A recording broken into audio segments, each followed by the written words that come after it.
The old mining claim had been sitting on the county auction list for 3 consecutive years before anyone bothered to place a bid. The property consisted of 47 acres of scrubland in the high desert of Nevada, accessible only by a deteriorating dirt road that washboarded severely during spring runoffs.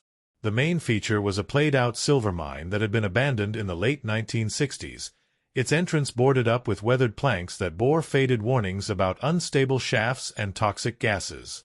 According to the surveyor's notes attached to the auction documents, the mine had been worked sporadically between 1952 and 1968, producing modest quantities of silver or before the operation shut down when the vein ran dry and commodity prices dropped below profitable extraction costs.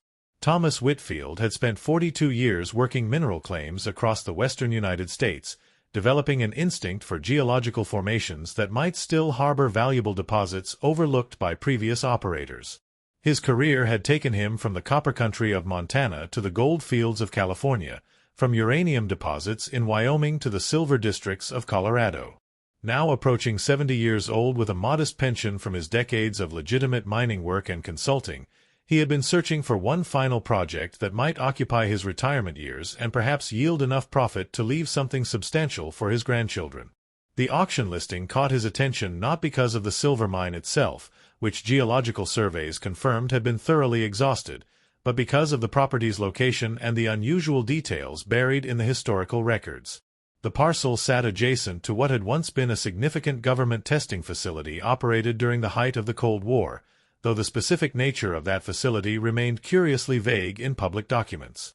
More intriguingly, the mine's operational timeline showed a peculiar gap between 1958 and 1962, during which no production was reported despite the mine remaining technically active according to claim registrations. That 4-year silence suggested something had interrupted normal operations, and Whitfield's experience told him that such interruptions sometimes occurred when miners encountered unexpected complications or discoveries that altered their plans. He placed a modest bid of $12,000 for the entire property, expecting competition from other prospectors or perhaps real estate speculators hoping to subdivide the acreage for rural homesteads.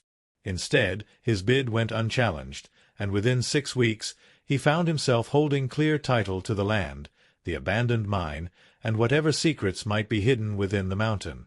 But before we dig deeper into this incredible discovery, I need to ask for your help with something important. We're incredibly close to reaching 6,000 subscribers on this channel, and your support makes stories like this possible. If you're enjoying this investigation into one of the strangest property purchases in American history, please take just 2 seconds to hit that subscribe button and consider supporting us with a super thanks. It truly makes a difference in allowing us to research and produce these detailed investigations. And while you're down there, drop a comment letting me know where in the world you're watching this from. Now, let's get back to what Thomas Whitfield found when he first entered that abandoned mine. Whitfield made his first inspection visit on a clear October morning, driving his aging pickup truck up the rutted access road until the grade became too steep and unstable for his vehicle. He continued on foot, carrying basic surveying equipment, a powerful flashlight, a portable gas detector, and enough water for a full day of exploration. The mine entrance sat approximately 300 yards up the mountainside, tucked into a natural depression that would have made it invisible from the main valley below. Someone had gone to considerable effort to conceal the entrance, not just with a standard wooden barricade, but with carefully arranged brush and rocks that made the opening blend seamlessly into the surrounding terrain. The barricade itself told an interesting story. The boards had been installed professionally, with heavy-duty construction screws rather than nails, and the wood showed none of the weathering patterns Whitfield would have expected from a structure supposedly erected in the late 1960s. The warning signs, while certainly aged, appeared to have been printed on industrial-grade materials designed to withstand decades of exposure. Most tellingly, the entire barricade had been sealed with a substance that created an airtight barrier, a precaution that made no sense for a simple abandoned mine but would be entirely appropriate for securing something that required environmental isolation. He spent nearly 30 minutes carefully removing the barricade, documenting each layer with photographs and notes in case he needed to demonstrate that he had encountered a properly sealed entrance rather than an open hazard. The portable gas detector remained silent as he worked, indicating no immediate presence of methane, carbon monoxide, or hydrogen sulfide. When the last board came free, he directed his flashlight into the darkness beyond and felt his pulse quicken with a combination of anticipation and growing unease.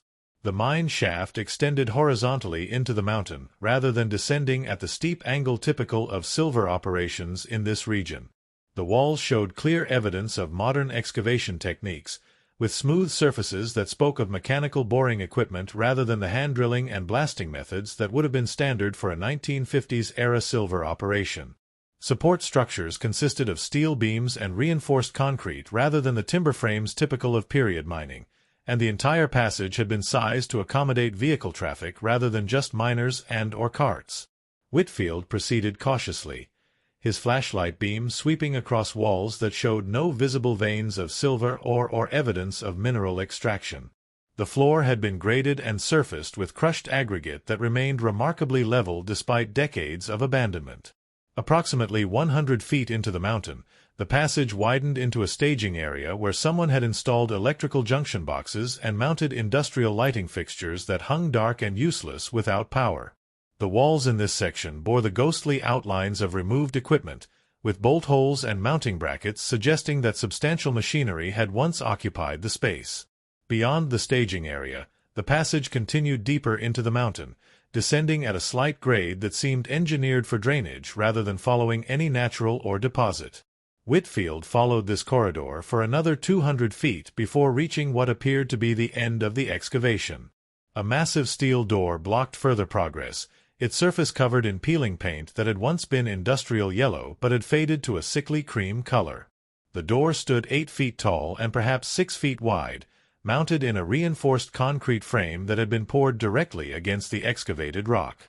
Heavy hinges suggested the door weighed several hundred pounds, and a complex locking mechanism occupied the center panel, though the actual lock cylinder had been removed, leaving only an empty socket. What commanded Whitfield's immediate attention, however, were the symbols and markings covering the door's surface. The standard radiation trefoil appeared in multiple locations, rendered in what had once been bright orange paint. Stenciled text warned of radioactive materials, restricted access, and federal prosecution for unauthorized entry. A metal plate mounted beside the doorframe bore a long serial number and the words United States Atomic Energy Commission, followed by a classification designation that Whitfield recognized from his years working around government installations. The implications crystallized with uncomfortable clarity. This was not a silver mine. It had never been a silver mine. The mining claim had been cover for something else entirely, something that required concealment, heavy security, and isolation from civilian populations. The presence of radiation warnings suggested nuclear materials, though whether for weapons, research, or waste storage remained unclear. The professional construction quality and the evidence of substantial investment indicated an operation with significant government backing and classification. Whitfield stood before that steel door for several long minutes, weighing his options and considering the consequences of whatever choice he made next. His legal ownership of the property seemed suddenly fragile and potentially irrelevant in the face of what appeared to be classified federal infrastructure. The responsible action would involve immediately contacting authorities and disclaiming any knowledge of the facility's true nature. However, his prospector's curiosity warred with his caution, and the door's disabled lock mechanism suggested that someone had intended to allow eventual access, perhaps during decommissioning that had never been completed. He gripped the door's handle and pulled. The hinges protested with a shriek of metal that echoed through the passage, but the door swung open with surprising ease, as though the mechanism had been designed to remain functional even after years of disuse. Cool air rushed past him from the space beyond, carrying a faint chemical odor that the portable gas detector identified as elevated levels of carbon dioxide, but nothing immediately toxic or dangerous. His flashlight beam pierced the darkness beyond the door, revealing a space that defied everything Whitfield had expected. The chamber extended at least 50 feet in multiple directions, its dimensions difficult to judge in the limited illumination. The floor consisted of polished concrete that showed none of the dust and deterioration evident in the outer passage. Banks of equipment lined the walls, protected by clear plastic sheeting that had yellowed with age but remained intact. A conference table occupied the center of the room, surrounded by chairs that sat precisely positioned as though the last occupants had tidied up before departing. Filing cabinets stood in neat rows along one wall, and a sophisticated air filtration system occupied an entire corner of the chamber, its components clearly labeled with maintenance tags and operational specifications. Whitfield entered slowly, his footsteps echoing in the enclosed space. The air quality remained acceptable according to his detector, though the carbon dioxide levels suggested limited ventilation. He approached the filing cabinets first, finding them unlocked and filled with documents that bore classification stamps and handling instructions. The papers dealt with subjects far beyond his expertise, referencing isotope analysis, containment protocols, and decommissioning procedures. Names of scientists and military personnel appeared throughout the documents, along with references to other facilities and projects that Whitfield had never heard of despite his years working in proximity to government installations. One set of documents particularly caught his attention. A project summary dated July 1959 outlined plans for establishing what the authors termed a secondary containment facility, designed to serve as overflow storage for nuclear materials being produced at nearby research installations. The document specified that the facility would be constructed within an existing mining claim to provide natural concealment and would be staffed by a small rotating crew with appropriate clearances. Estimated operational timeline suggested the facility would remain active for approximately 3 years before being decommissioned and sealed, with all materials transferred to more permanent storage locations. However, subsequent documents told a different story. A memorandum dated March 1962 reported significant delays in the construction of the permanent storage facility, necessitating continued operation of the temporary site. Another memo from August 1963 referenced unexpected complications with material transportation and recommended maintaining the facility in standby status. The final document in the sequence, dated November 1968, consisted of a terse directive ordering the facility sealed and all records transferred to central archives, but provided no information about whether the stored materials had been successfully relocated. The implications chilled Whitfield despite the comfortable temperature of the underground chamber. If those materials had never been moved, they might still be present somewhere in this facility. The radiation warnings on the outer door suddenly seemed far more significant, and his presence here without proper protective equipment or monitoring devices transformed from merely unauthorized to potentially life-threatening. He continued his exploration with growing caution, examining the covered equipment and searching for any indication of storage containers or shielded compartments. The chamber appeared to serve as an administrative and monitoring space rather than actual storage, with most of the equipment dedicated to environmental controls, communications, and record-keeping. A doorway on the far side of the room, partially concealed behind equipment racks, suggested access to additional spaces deeper within the complex. That doorway stood open, its heavy door propped against the wall with a metal wedge. Beyond lay a corridor lined with additional rooms, each accessible through doors bearing alphanumeric designations and status indicators. Whitfield entered the corridor, his flashlight revealing spaces that had been fitted out as laboratories, storage rooms, and what appeared to be sleeping quarters for resident staff. The laboratories contained workbenches, fume hoods, and analytical equipment, all carefully sealed beneath protective plastic. The storage rooms held supplies ranging from chemical reagents to spare parts for equipment, organized with military precision and labeled with inventory codes. The sleeping quarters at the corridor's far end consisted of 4 small rooms, each containing a bunk bed, small desk, and locker. Personal items remained visible in several lockers, suggesting that the facility's final occupants had departed with minimal warning or had been instructed to leave personal effects behind. Whitfield found magazines dated to 1968, technical manuals, and a few photographs showing young men in coveralls posing beside equipment or relaxing in the common areas. None of the photographs showed the individuals' faces clearly enough for identification, and no names appeared on any of the personal effects. At the corridor's terminus, he discovered what he had been simultaneously hoping for and dreading. A final door, heavier than the others and fitted with warning labels that covered nearly its entire surface, bore a simple designation, Primary storage, authorized personnel only. This door remained locked, its mechanism intact and displaying a red indicator light that glowed faintly despite the facility's apparent lack of power. The presence of that light confirmed that some systems remained active, probably powered by backup batteries or perhaps a radioisotope thermoelectric generator designed to provide minimal power for decades without maintenance. Whitfield did not attempt to open that door. His curiosity had limits, and those limits were firmly defined by radiation warnings and the recognition that whatever lay beyond that barrier required specialized equipment and expertise to handle safely. Instead, he retreated back through the facility, gathering documents that seemed particularly relevant to understanding the site's history and purpose. He photographed everything his camera could capture in the limited light, creating a visual record that might prove essential if authorities questioned his account.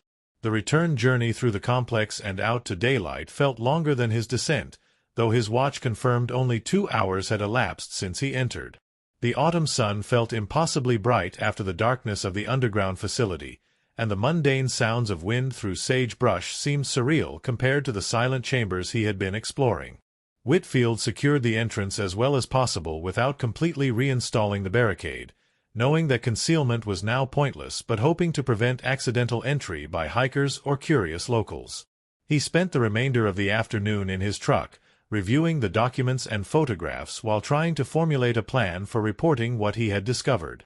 The legal complexities seemed overwhelming. His ownership of the surface property appeared legitimate, but the underground facility clearly represented federal property that had never been properly decommissioned or transferred. The potential presence of nuclear materials created immediate safety concerns that transcended property rights. However, reporting the discovery would almost certainly result in federal seizure of the property and possibly criminal investigation of his entry into restricted spaces, regardless of his legal status as the landowner. As sunset approached, Whitfield made his decision. He would contact authorities through proper channels, documenting his discovery and requesting guidance on how to proceed. His decades of experience working with federal agencies on mineral claims and mining operations had taught him that transparency and cooperation typically produced better outcomes than attempts at concealment or independent action. He would present himself as a concerned citizen who had unknowingly purchased property containing classified facilities and who wished to ensure those facilities were properly secured and evaluated. That decision, made with careful consideration for both legal requirements and personal ethics, would prove to have consequences that Whitfield could not possibly have anticipated. The facility beneath his property contained secrets that powerful institutions had spent decades trying to forget, and his discovery would force a reckoning with decisions made in an era when nuclear ambition overshadowed concerns about long-term consequences. The following morning, Whitfield drove to the county seat and requested a meeting with the sheriff's office, explaining that he needed to report the discovery of what appeared to be abandoned federal property on land he had recently purchased. The deputy who took his initial statement seemed skeptical until Whitfield produced photographs of the steel door with its radiation warnings and Atomic Energy Commission markings. The deputy's expression shifted from dismissive to concerned, and within minutes, Whitfield found himself speaking with the sheriff directly. Sheriff Morrison had served in the county for 18 years and had developed a reputation for handling unusual situations with pragmatic efficiency. He listened carefully to Whitfield's account, examining the photographs and documents with increasing interest. When Whitfield finished his narrative, Morrison leaned back in his chair and regarded the prospector with an expression that mixed respect with wariness. The sheriff explained that the county maintained informal relationships with various federal agencies that operated installations in the region, though specific details about those installations typically remained classified. He would need to contact those agencies to determine jurisdiction and proper protocols for securing the site. In the meantime, he requested that Whitfield refrain from returning to the property or discussing his discovery with anyone except authorized investigators. Whitfield agreed to those terms, providing detailed directions to the mine entrance and offering to guide investigators when they arrived. Morrison made his calls from a secure phone in his office while Whitfield waited in the lobby. The conversation extended for over an hour, during which the sheriff spoke with multiple individuals whose titles and agencies remained unclear. When he finally emerged, his demeanor had changed noticeably. The practical, slightly patronizing air he had displayed earlier had been replaced by a careful formality that suggested he had received instructions that complicated his simple understanding of the situation. He informed Whitfield that federal investigators would arrive within 24 hours to assess the site and determine appropriate next steps. In the meantime, Whitfield was to consider the property temporarily restricted, with access prohibited pending security evaluation.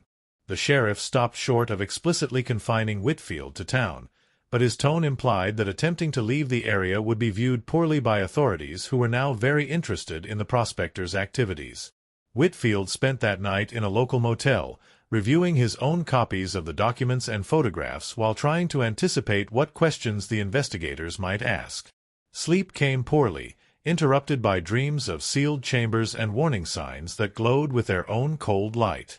He woke before dawn feeling unrest and anxious, unable to shake the sense that his simple retirement project had entangled him in something far larger and more dangerous than he had imagined.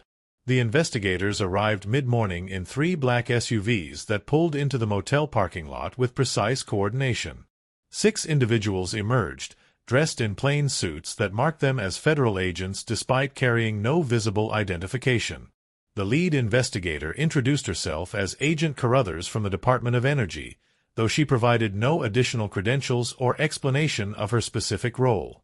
She requested that Whitfield accompany them to the site immediately, and her tone made clear that this was not actually a request. The convoy proceeded up the deteriorating access road with the agent's vehicles handling the rough terrain far better than Whitfield's aging pickup.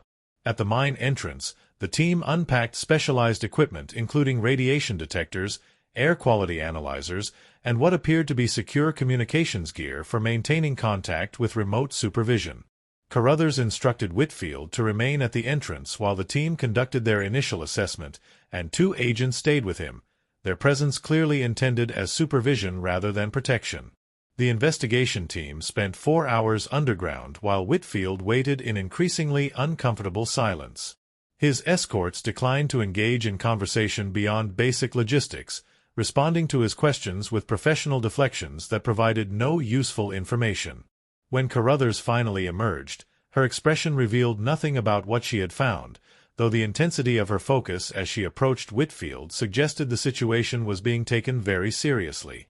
She informed him that the facility's condition aligned with his description and that further investigation would require several days of work with additional personnel and equipment. The property would need to remain secured during this process, with access restricted to authorized individuals. Whitfield's cooperation was appreciated, but his continued presence was not necessary and in fact might complicate security protocols. She recommended he return to his usual residence and make himself available for follow-up interviews as needed. The dismissal was polite but absolute. Whitfield found himself effectively excluded from his own property, with no timeline for when access might be restored or what determination would be made about the facility's contents and ultimate disposition.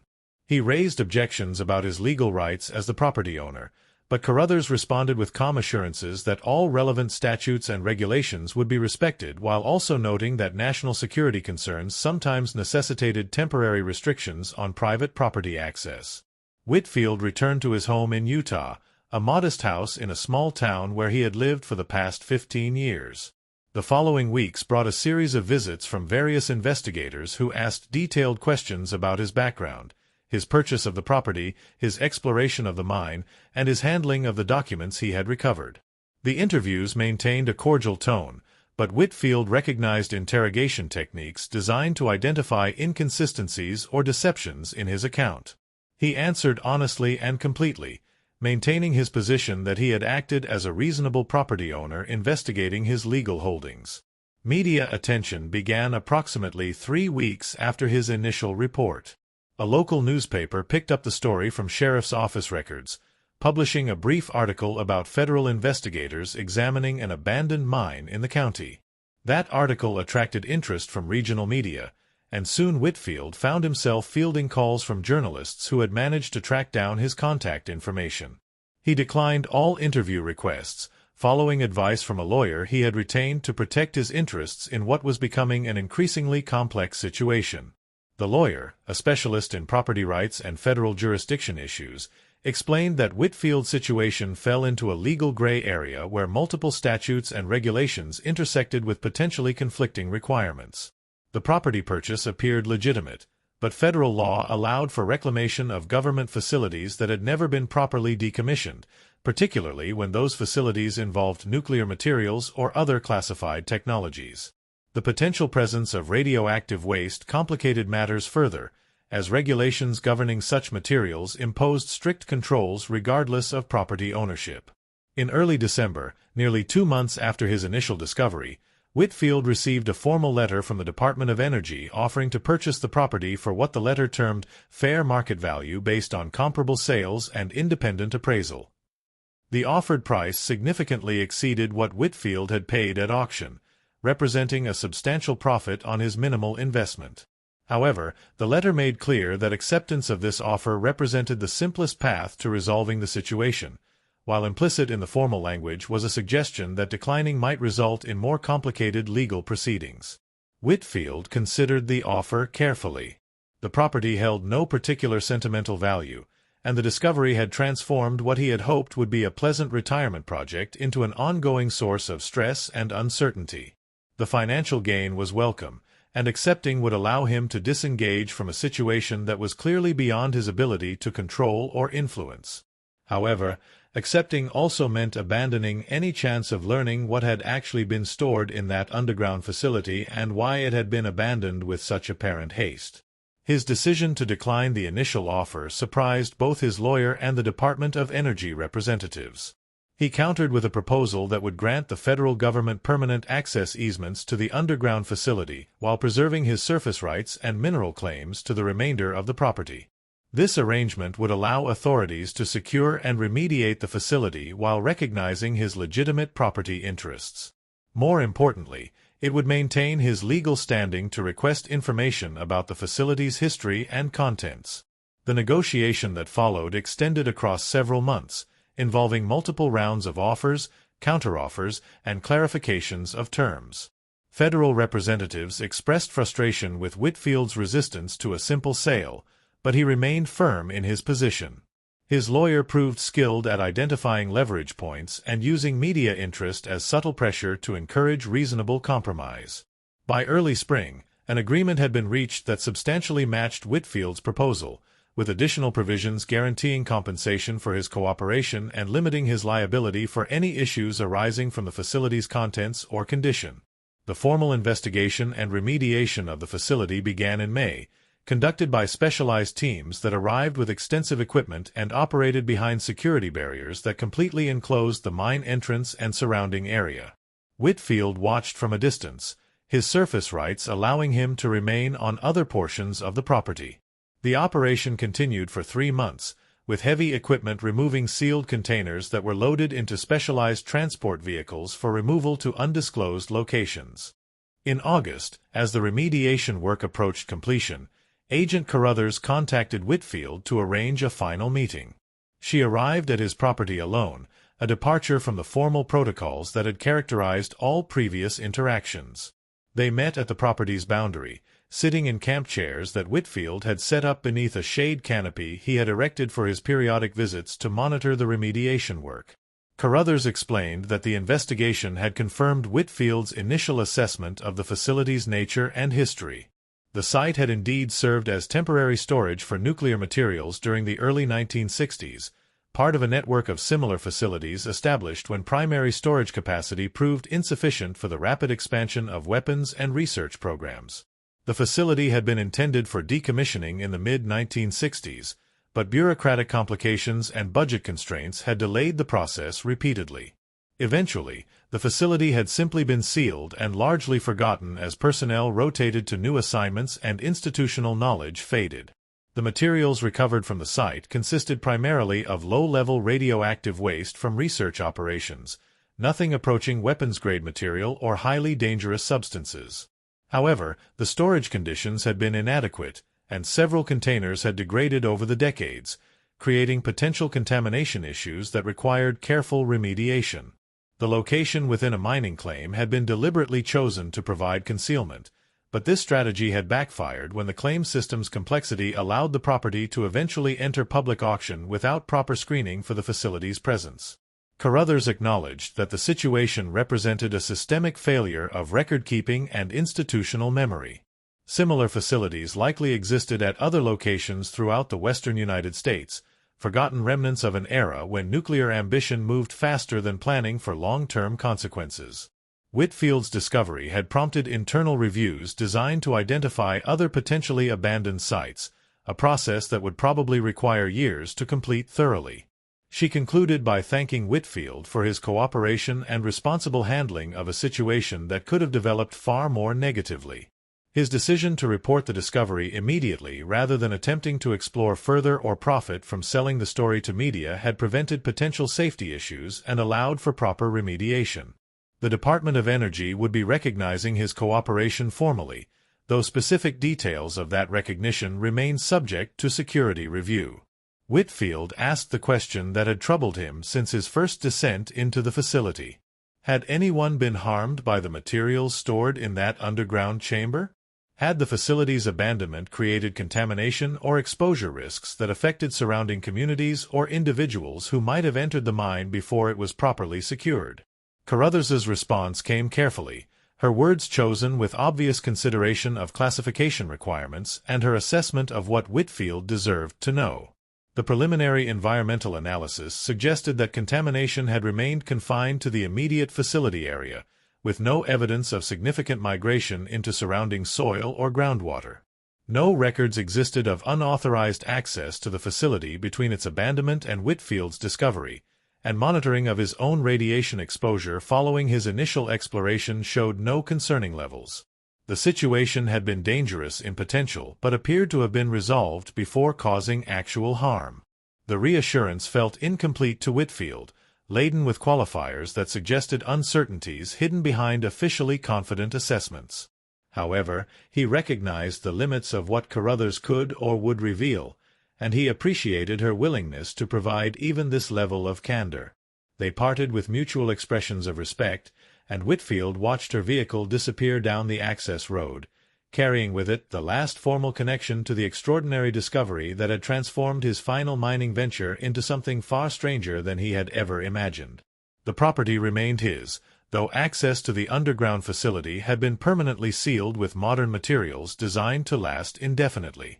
The surface acreage returned to its original purpose, a quiet expanse of high desert that bore no visible evidence of the secrets that had been buried within the mountain. Whitfield visited occasionally during the following months, walking the boundaries and considering whether to attempt any actual prospecting on the portions of the claim that had never been explored. The idea held less appeal now, tainted by the knowledge of what his curiosity had uncovered and the reminder that sometimes the ground beneath our feet holds more than simple mineral deposits. The following year brought unexpected recognition when a scientific journal published a historical analysis of Cold War nuclear infrastructure that referenced Whitfield's discovery as an example of the era's inadequate planning for long-term waste management. The article used his case to argue for more comprehensive surveys of potentially abandoned facilities and for better systems to prevent institutional knowledge from being lost across generations of personnel transitions. Whitfield received a copy of the journal from Carruthers, accompanied by a brief note thanking him again for his role in bringing the situation to light. He framed that journal article and hung it in his office alongside certificates and awards from his decades of mining work, a tangible reminder of the moment when routine prospecting intersected with historical consequence. The property in Nevada remained listed under his name in county records, a legitimate holding that had appreciated considerably in value following improvements to the access road that federal remediation crews had made during their operation. He occasionally received inquiries from prospective buyers interested in the acreage, but he declined to sell, finding satisfaction in maintaining ownership of the land that had given him one final significant discovery after 42 years of searching for valuable deposits beneath the Earth's surface. The story attracted periodic media attention as journalists discovered the case and recognized its symbolic value as a cautionary tale about nuclear-era hubris and institutional failures. Whitfield granted a few carefully selected interviews, using those opportunities to emphasize the importance of proper record-keeping and the dangers of allowing critical infrastructure to be forgotten. He deflected attempts to sensationalize the discovery, insisting that his primary motivation had been fulfilling his responsibilities as a property owner and citizen rather than seeking adventure or profit. Years after the initial discovery, Whitfield maintained regular contact with a network of other prospectors and mining professionals who shared his interest in understanding how extensively the federal government had repurposed mining claims for classified facilities during the Cold War. Their informal research suggested that dozens of similar sites might exist throughout the western states, many potentially forgotten or inadequately secured. He forwarded credible leads to appropriate authorities when his network identified potentially concerning locations, continuing the pattern of responsible citizenship that had characterized his handling of his own discovery.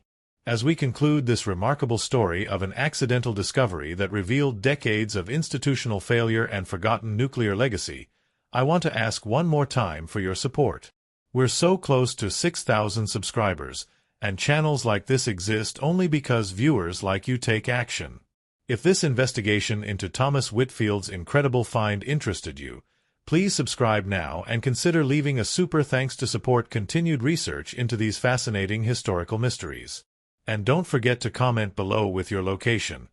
I love seeing where in the world these stories reach. Your engagement truly makes a difference in keeping these important stories alive. The mine entrance on that Nevada property stands today sealed behind modern barriers and warning signs that bear none of the faded ambiguity of the original installation. The mountain keeps its secrets now under proper supervision, and the paperwork ensuring it will never again be forgotten sits in redundant archives designed to survive organizational transitions and the passage of decades. What began as a simple auction purchase transformed into a reminder that history lies sometimes just beneath the surface, waiting for someone with enough curiosity to look beyond the obvious and enough integrity to report what they find rather than exploit or conceal it. Thomas Whitfield's legacy extends beyond the minerals he extracted during his long career to include this single act of discovery and disclosure that forced a reckoning with careless decisions made in an era when tomorrow seemed infinitely distant and institutional memory was assumed to last forever.